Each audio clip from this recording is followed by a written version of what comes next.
BRS కు రాజీనామా చేసి కాంగ్రెస్ లో చేరిన కడియం శ్రీహరిపై బీఆర్ఎస్ నేత బాలకిషన్ ఫైర్ అయ్యారు. కడియం శ్రీహరి మాదిగ ద్రోహి అని విమర్శలు చేశారు. కడియం శ్రీహరి మాలా మాదిగ రెండు కాదని ఆయన ఎద్దేవా చేశారు. కాంగ్రెస్ పార్టీ మాదిగలకు ఒక టికెట్ కూడా ఇవ్వలేదని, మాదిగలకు అన్యాయం చేస్తున్న కాంగ్రెస్ పార్టీకి చావు డప్పు కొడతామని ఆయన తీవ్ర స్థాయిలో ధ్వజమెత్తారు.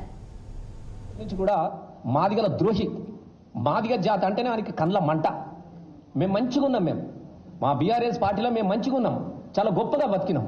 అనేక మంది మాదిగలకు కూడా చాలా అవకాశాలు వచ్చినాయి.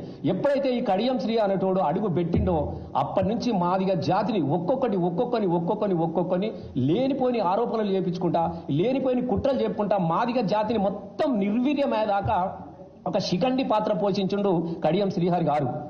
ఆ రాజన్న జీవితాన్ని అట్లే నాశనం చేసిండు.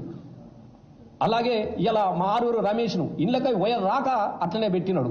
అట్లాగే పసునూరు దయాకర్ పోయేదాకా అట్లే పట్టినాడు. ఒక్కొక్క మాదిగ బిడ్డను ఆ నియోజకవర్గ వరంగల్లోనే వాళ్ళ ఉనికి లేకుండా చేసే కుట్రలో భాగంగా అనేకమైనటువంటి కుట్రలు కూడా ఇలా తెలంగాణ ప్రజలు కూడా